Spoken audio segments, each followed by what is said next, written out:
Hey, welcome to January 2025.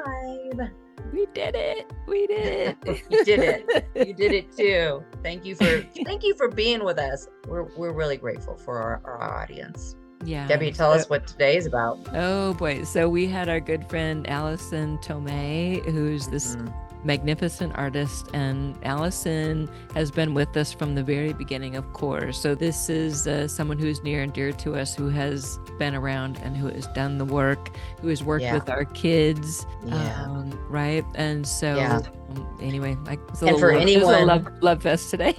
Yes, and for anyone who right now is thinking, oh, well, this doesn't apply to me because I'm not creative, I don't do art. Yes, you are. Yes, you do. Yes, you should listen and learn about how this is just going to open up your whole life. Yeah. And hopefully manifest your 2025, because it's going to be a good year. That's right.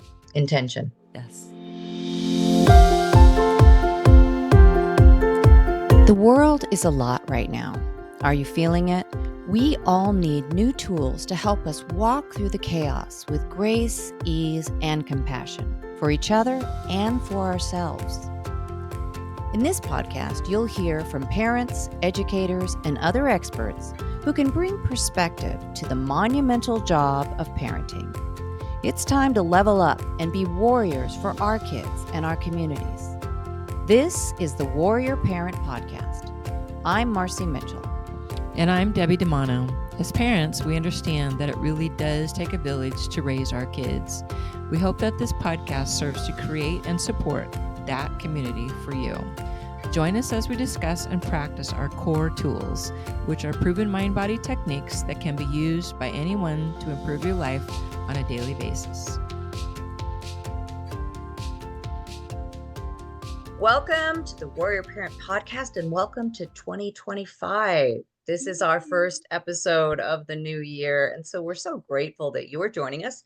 And we're really grateful to have our good friend Alison Tomei with us today. She is an intuitive artist, a certified creatively fit coach, and a spiritual practitioner. She received her spiritual life coaching certification through Emerson Theological Association in 2018. And her background in healing arts includes 20 years of experience as a massage therapist and an energy healer, as well as a shamanic practitioner, all of which find their way woven into her art and the path she walks on the earth. Alison has operated multiple expressive art studios in Reno, Nevada, as well as here in Placerville, California, which offered therapeutic creativity and artistic ritual and ceremony. She believes that creativity is a birthright, a language of the soul, and a conduit to the divine aspects of our human experience. Ritual and ceremony, soul work, energy healing, and art making are the tools that carry us there. Her paintings are all created intuitively and hold the medicine of intention that she brings to the canvas, working each piece as a ritual, embedding it with sacred symbols, written prayer, and the messages of her spiritual guides. Alison has raised a son. She loves cooking, dancing, celebrating life, reading, and making art. She has a passion for travel and adventure, making friends, and having important conversations. And so that's what we're going to do a little of today. And we're so grateful to have you here, Alison.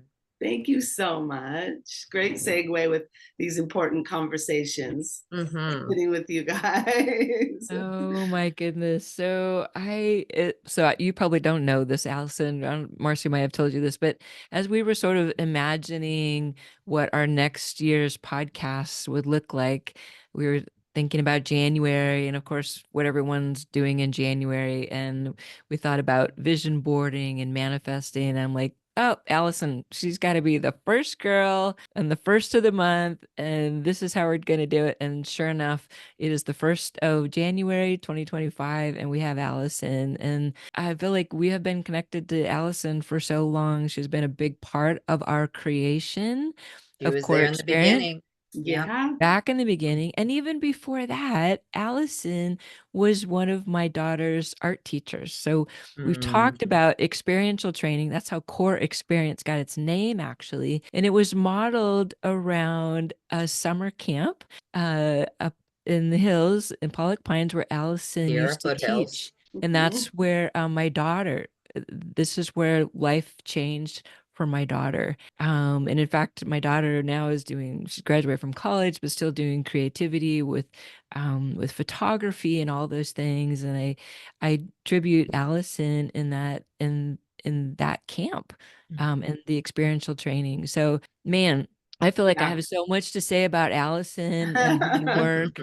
And as we started our workshops back in the day, we did vision boards and collage with Alison, and it was magical. I have had kids who now are adults who come to me and said, "Remember that vision board I did with Alison? I did this," and they'll point to the pictures and the things that they've done in their lives. And this was It was done. like one of the favorite things of those workshops. And we brought a lot of cool stuff, but repeatedly when we would ask the kids, what did you love? That would come up, that they loved doing that work with you. Right. Yeah. Well, yeah. And Debbie, it's funny because I was also a camper at Sugarloaf. Oh, yes. And that's how long that's been available and happening, such a magical place. But also, yeah, I think that it's because it does speak to so many aspects of us, right? There's the visual, but there's also the tactile of tearing things and gluing. And so what that serves to do is kind of take you out of the thinking brain, because the thinking brain's distracted enough by the doing, by the hands-on. But yeah, and certainly at the first of the year, I think it's perfect that I'm coming in right now, because there's so much you can access to start this practice when we think about visioning. And everyone, January, first of the year, everyone's got these things they want to add to their lives or change in their lives or bring in or call in or whatever. So it's a great time to talk about journaling and visioning and what that means. I always, every year, I come up with a word, that's my intention for the year. And then there's a practice that I actually do that's very simple to do at home, of using that word and kind of coming up with the vibration of it creatively. So it carries you through the whole year. And it's funny because every year I do that, the word will come up throughout the whole year, either in conversations or, so January is a great time to start a creative intention. I love that idea. I am going to meditate or starting today. It's good. Yeah. And that's the word that you just said, intention. This is what we're talking about this month, is how are we intentionally starting our year? So, we start our life anew every day, but beginning of a new year is a perfect time to get intentional about. You could get reflective. You can look back and say, okay, here's what worked for me. Here's what didn't. Here's all my experiences, not the bad and the good, but all of it being good, even when it didn't feel good at the time. How did it get me here? And what's next? What do I intentionally want to bring in? Like maybe some of that is not what I want next year. And if you don't necessarily take time to do that, you're still going to draw the things in, but it's going to not be intentional. So why not take a minute in January and get intentional? And then, And I think that's something too, when we talk about intention is everything, but it oftentimes where we can kind of get hung up is coming up with the intention, and knowing the intention is that first step. Okay, now I know the intention. And then it's like, so then what do you do with it? Because simply just holding the intention without action.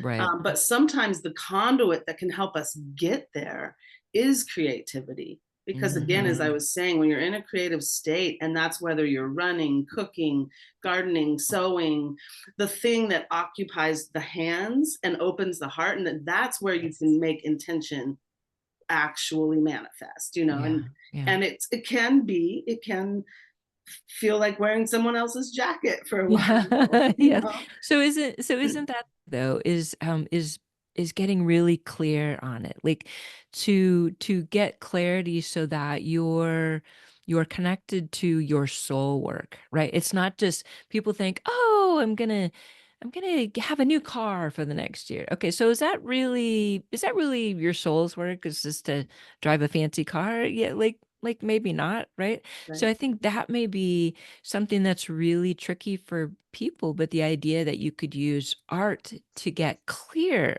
on your intention, right? And then the other piece of this, which I'm sure you can speak to, is the letting go, right? There's so much noise and nonsense that we carry around. Woo! Yeah, and then Yeah. we carry year after year after year. Marcy and I were talking about holidays and traditions and how we carry all Right. this kind of Right. stuff, all this baggage with us through the new Right. year. And Yeah. how nice might it feel as we're getting ready for our intentions to let go of all the things that you don't need, Right. Clear right? slate. How do we, and that again, another art analogy that is, coming to the canvas. When I teach my Mm. workshops, part of learning the painting process happens before you even touch the canvas. So Ah, again, with intention, it's that coming to the canvas and letting the canvas be clear and setting the space to feel good and open and again intentional, but also literally setting the space, lighting a candle, getting your tea. All of this helps to let go, right? It helps to allow the messaging in. It helps to kind of wow. make that clear canvas for it. And then knowing that it can keep changing. You don't have to commit to anything, because I think so often when we think it has to be one way, that's when the fear comes in, Yeah. because we go, Right. oh, it's not looking the right way, it's not looking how it's Yeah. supposed to. Just Yeah. put another layer on top of it. I love how you Right. do that. I love how you do that. Work And that with is a what's good working. point. Marci, you've heard me say that before, right? On Yeah. Canvas, And work with what's working. sometimes, and of course, all of this is metaphor for life too, but as we're trying to find that intention, or we're trying to start that, we get worried about making it perfect or whatever. No, Mm. just start with the thing that comes in, and maybe it is going to change. God knows, for Deb and I on this journey with our nonprofit, we have pivoted, and one of the things we always say, one of our core values, is staying open to what's trying to come in. Yeah, So Yeah. you start here and it's all good, and then you get a door slammed in your face. It's not pick up your marbles and go home. It's like, okay, yeah, that wasn't it, I guess. What's next? How can I take a breath and look again and say, okay, what now? Now is because yeah, if you don't stay open, you're going to miss the other things that just are there coming up. If you're just standing there pounding on that door all day long, you'll miss the window that opened up right here, or the other door, or the train sure. that's coming by, Yeah. whatever the next opportunity is. And the same thing with the art process, but also with life, that when you're doing it and it's not working, that's okay. Don't beat yourself up. Don't give Yeah. up. Don't throw in the towel and say, oh, I can't do art, or I can't do this, or I'm not good at this.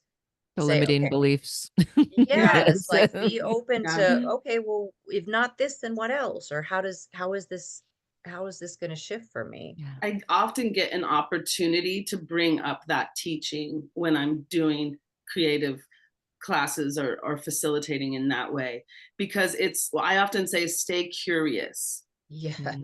yes, So yes. one of the big differences, people say, and oftentimes if people want to take my workshops, I'm very clear to let them know this isn't a painting workshop to make you be Right. able to create paintings for you to sell. So get Yes. over that real quick, right? Yep. Because Absolutely. I'm not the teacher for that. If that's if you're wanting to become a gallery artist, because that is kind of the process, the difference between art making for someone else, right? Or for Mhm. sales, Yeah. or to create Right. beautiful art, is very different than expressive arts. Whereas expressive arts is more about coming to the art making process curious, doing Mhm. something, and then responding to what you get and doing it again, right? It's not about the end result being approved by someone else. And that That even is there can hit up huge. spaces that need healing in us, right? That's a really good point, and I think it's really good for people to understand that that's not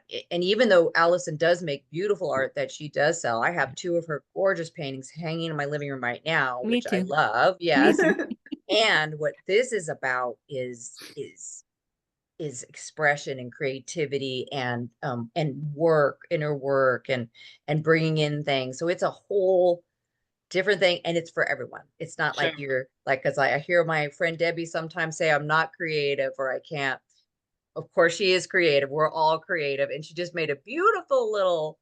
I can't say it because it's a gift. I won't. Don't want to give it. Made something beautiful for her husband, and I think she enjoyed doing it. I certainly loved doing I it with did. her and watching her do it. So, yeah. So it's not Yeah. about am I a good artist?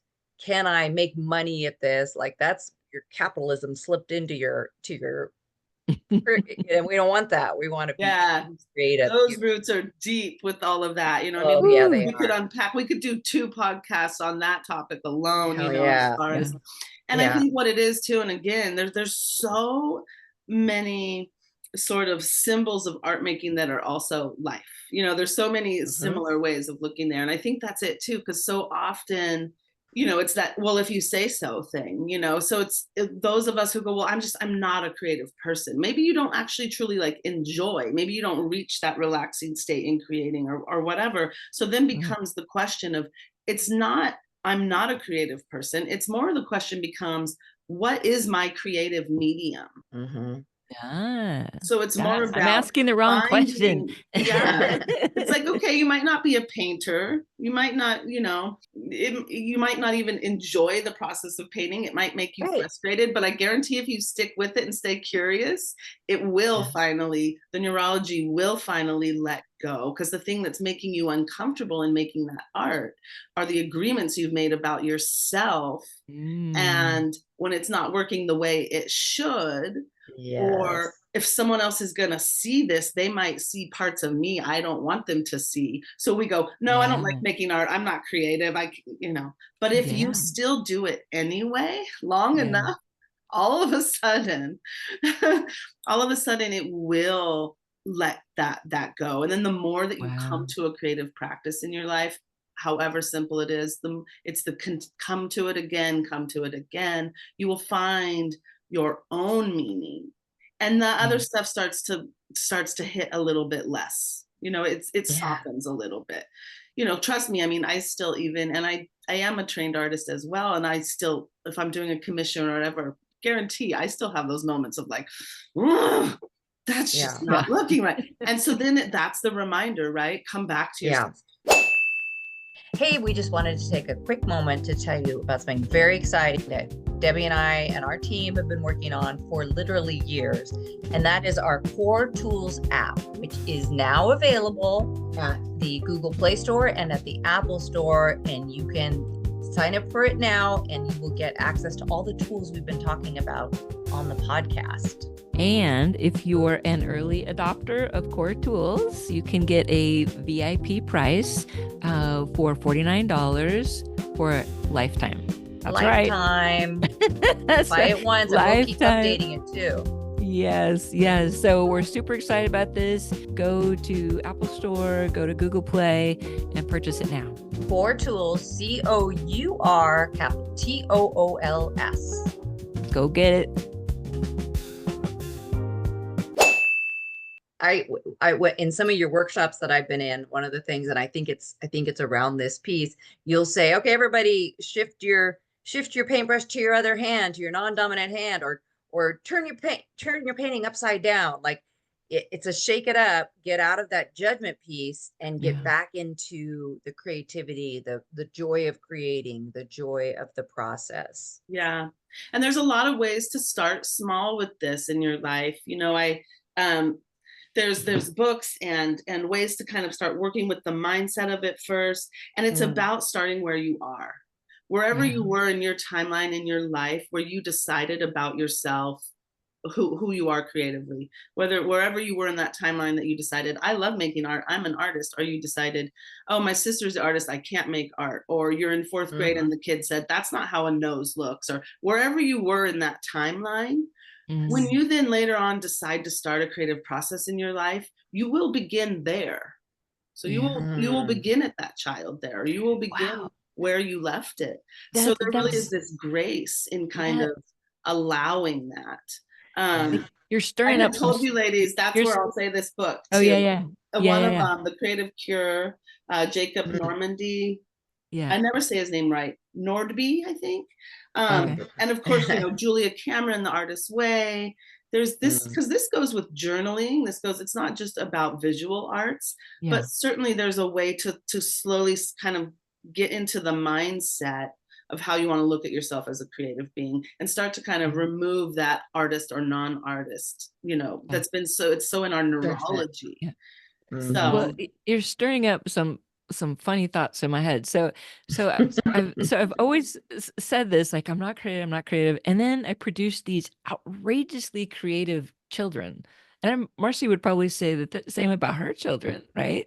Oh yeah. Like music and Tori and the camera and the video and like the stuff, like she's doing that now, making a living out of this, Yeah. right? So yeah, but I've always thought to myself, like, oh, I just can't, it's not me. And the other day I'm in the car with my daughter and I'm singing. She's like, Mom, what are you doing? She's like, you can sing. I'm like, yeah, I used to be in the chorus. I was in the choir. Like, we won Yeah. all these awards. And she's like, what? But you're right. I'm thinking about that time when I stopped doing that and think I can't do that anymore. Yeah. Right? Like, it's And probably high school. let me attest to walking into Debbie's beautiful home, which is a work of art too. Like you don't see it, the way she dresses, the way, like you were bringing art and beauty to everything in your life. And yeah, you don't see it, but I see it. Everybody else is seeing it. So it's not just your kids, it is you. It's not just that little thing you did the other day. It's like you do it constantly. You create with your home, with your family, with everything. Such a good reminder. And that's a great lead, Marci. That would be a great sort of prompt in some of the workshops, is like, okay, so that first step is remembering and catching and noticing what we have decided is true about us as creatives, and then being able to see, how are the ways I'm actually creative? Because it's really the small things. It's really giving a moment to be like, well, wait, actually, my home is when I change furniture around or I'm hanging paintings. So grab those little moments to supercharge them with more creative intention and make it more of, this is a creative process I'm in. Because once you claim it, it starts to feel better, because the fact of the matter is, of course, we're creatives. Yes. We're creative. And it goes back to what I said, what's your medium? What makes you lose that mind space time? What is it? Because the biggest thing, going back also to vision boarding, and at this time of the year when we're trying to, we want to make those things happen. And how do you move from, I know my intention, I know what I want to experience, to beginning to believe it, because we have to experience it to believe it. But in between, there is emotion. We have to be able to feel it so we can think it and be clear about our intention in our head, right? And we can imagine what it would be like. But then kind of the conduit to get there has to come through the heart. We have to be able to feel the emotion. So that then we can experience it, because so that the energy body, not only that, but literally the neurology of our brain can start to wire it. And then, and then you're attracting to yourself equal to the vibration that you're in. Well, and then it's a process. Yeah. And then finally, it's like the anchoring, right? So now that you've gone through this entire process, I've been doing a lot of work with manifestations, because I feel like, I guess that's a creative thing, but I'm pretty good at that. Absolutely. Like, yes, you are. Yes, you are. I'm a bit of a master manifestor, I think. So I'm like, and I'm curious about this, but this thing that I've learned called anchoring is really holding steady that thought and that idea of what your manifestation is. So if you get clear on your goal and your purpose and all those things that you want for your life, then you must anchor it. And so there's this, it's part of meditation. There's lots of ways that you can anchor these things in. I mean, you guys are all new thought people, so most people don't understand the process of anchoring in your manifestations or your ideas, right? But I kind of forgot about that, like, but that term helps me to stay there, because you start second guessing, like, oh, can I really do that? All the doubt and all the fears. And Debbie, that's the painting practice right there. You just summed up the entire painting practice. So that's why, having a creative practice like that for yourself helps you, because then now you have a hands-on sort of symbol or representation of that process of anchoring. It's Yeah. happening on the canvas, and then sure, if you walk away and start your day, you still have to have that anchoring. Yeah. But that's the process of art making too. I in my creative intuitive painting classes, there's a 5-step, Marci, you might remember, Mm-hmm. to the practice and to the layering of the painting. And the first one is intention. Like you said, it's Yeah. setting your intention for this session that I'm going to sit down and paint, or this overall thing I'm trying to manifest. You haven't even Yeah. sat at the canvas yet, right? That's so setting Yeah. the intention, Do and then yes. opening the portal is what I call it. So your first layers of paint that are coming on the canvas, that are just letting you see color and laying something down, opening the portal, and then the asking and receiving. So that's kind of that next level of you. That might be when you write that list, or you get even more clear, Mm-hmm. right? And like we were talking about earlier, Marci, it's also the and getting out of the way enough in case there's something else, in case there's some other gem of information. There's something better. Yeah. Yes. Right. And so on the canvas, that starts to look like making shape and making structure. But that's exactly, it's a symbol of what we're doing within us when we are in a manifesting state. Yeah. So, opening that portal, asking, receiving, and then alchemy, which is when the images on the canvas, you're pushing darks back and bringing light forward, and you actually are starting to see, and you're actually going, okay, this doesn't suck, or you're feeling comfortable with it, or Yeah. and then transformation is the completion of a painting, so then the painting has gone through a transformation, and then now I have as well.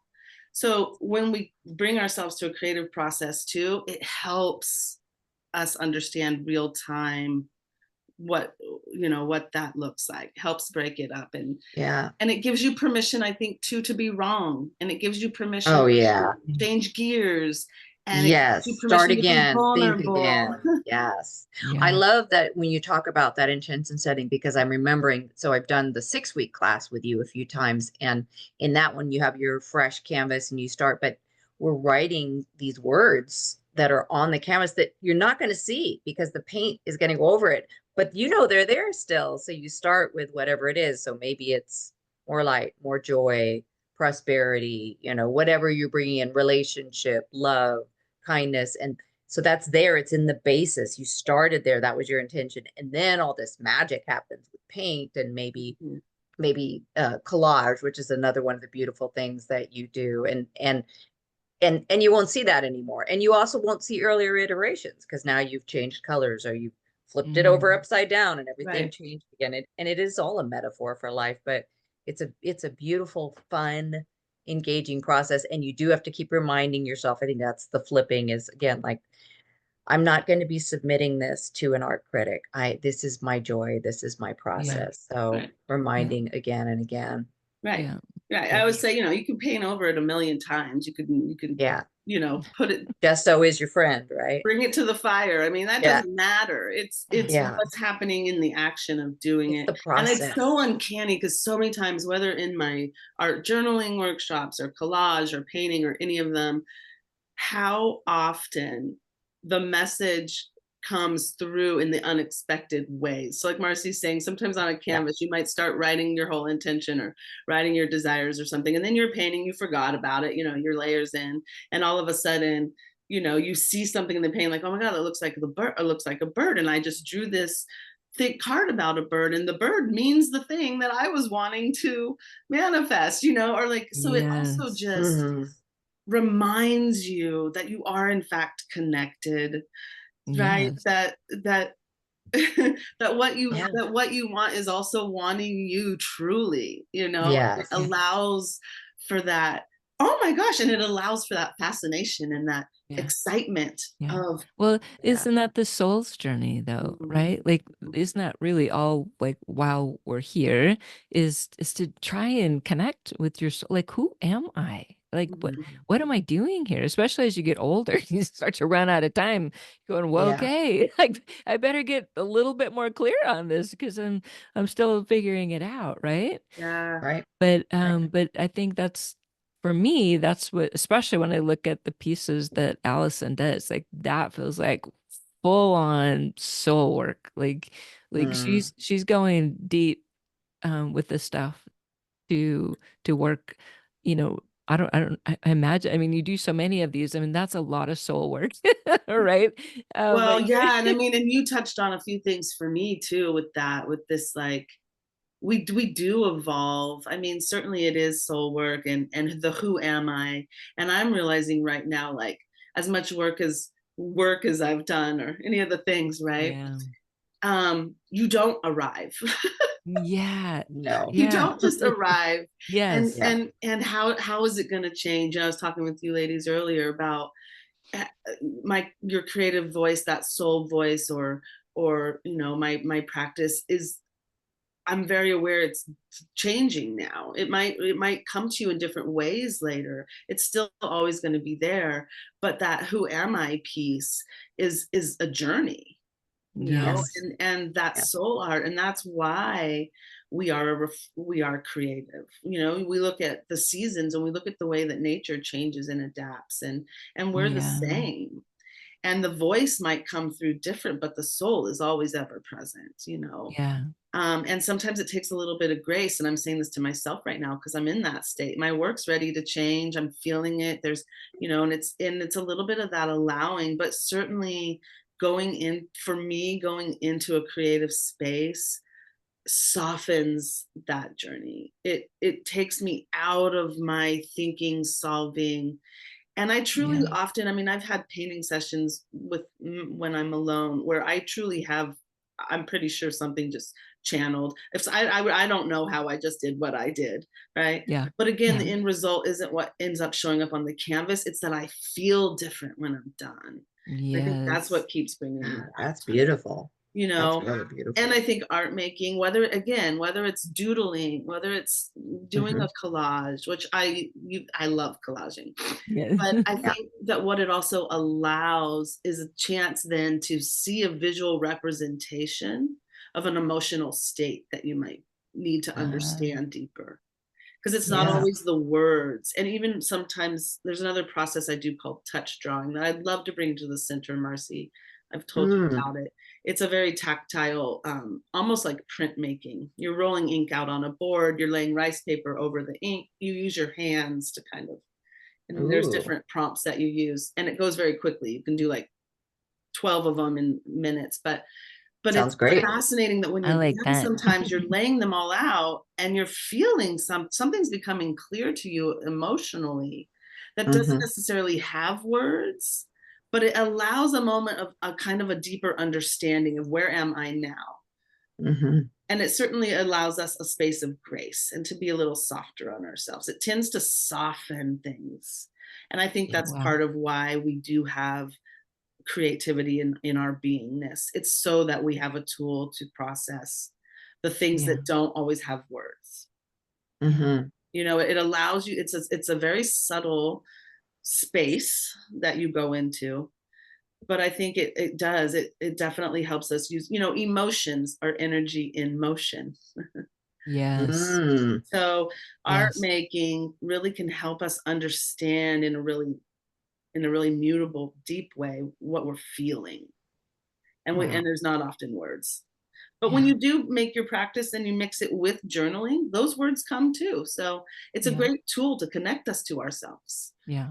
There's a lot of Yeah. people who are in the business of trying not to feel much these days. A lot of numbing going on out there, right? So, Oh, so It doesn't this could work. this could feel a little vulnerable for some It people, is right? vulnerable, isn't it? yeah, Yeah. Right? And that's good. yeah. That's a good Yeah. thing.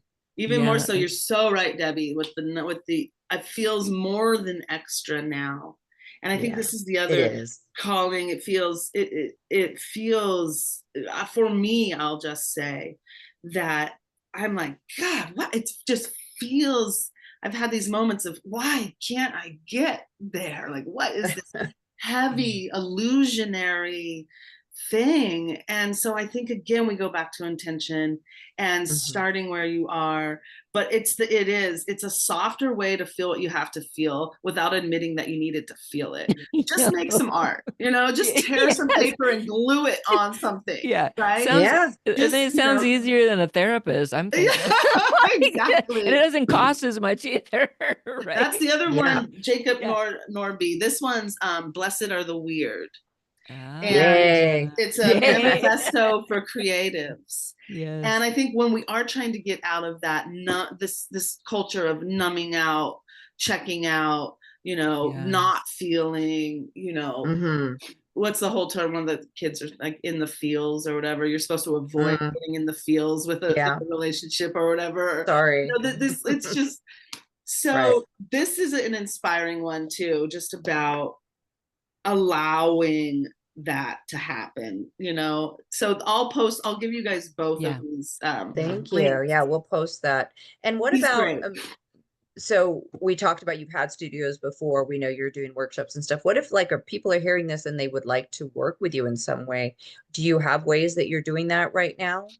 I'm actually just starting, and I told you I'm kind of coming out of an incubation period again. So I'm ready now. So I do have some spaces. I mean, the Amani Center, I love, that's home for me, and doing workshops there, I would always love to. And I am in the works of getting some physical spaces. I don't currently own a studio brick and mortar anymore, but there are leads. So I would say if people are interested, emailing either you guys or me, getting on my Instagram. What's your email? Can we share that here? And my email? Yeah, my Instagram I will share too. And just letting me know you're interested. And then as I'm building, I will do an email list and get everyone who's shown interest. January, I'm ready in January to do it. So speak them aloud for anyone who's just listening. Your email address is? My email address, AlisonTomei.sacredarts.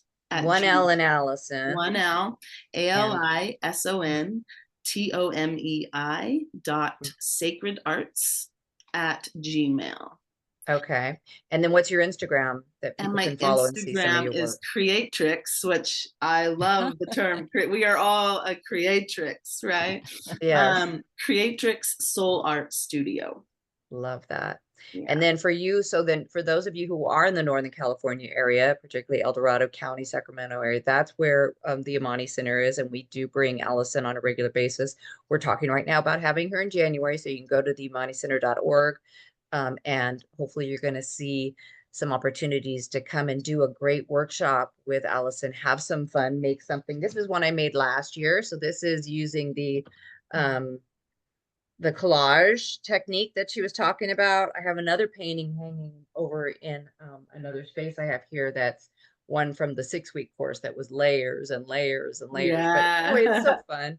The Oracle card, that was from the Oracle card workshop, right? Yeah. Remember that one, Marci? How so many people, that's another perfect example of how it ends up showing you the what do we call synchronicities and stuff that happen in that. Remember how many people were just like, well, I didn't really, they had set their intention or asked their question first, and they're collaging along, just going with whatever images drew them together. And then all of a sudden, when they see it all put together, it's like, oh, that means, that was, I just got chills again, because that workshop is so, it's uncanny how it does that. Yeah, these are great workshops, really experiential and deep, not just painting, but also just painting. So it's a lot of really good stuff. So check it out. We'll have all these links on our page. I'm so thankful for your time, Alison. You inspire me. I always love hanging out with you guys, and I'm so happy to be back home and in El Dorado County again, and I'm just really looking forward to getting back in, and I'm also looking forward to see what new workshops and stuff might want to come through me now after this year and how else it's gone. So thank you guys so much. You've inspired me. Thank you. Love you both. Love you.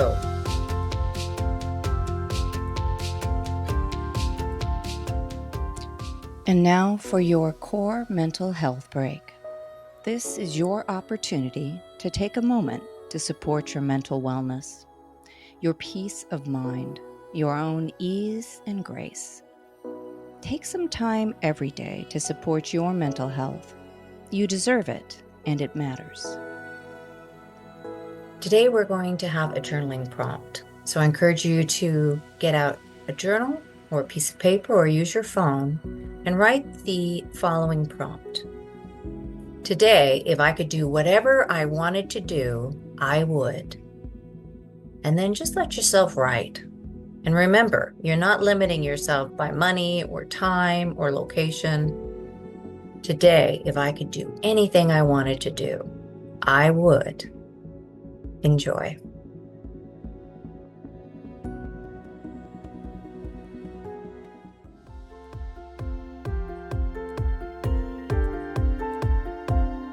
Thanks for listening to the Warrior Parent Podcast, which is a production of our nonprofit, Cour Experience, who also creates and distributes Cour tools.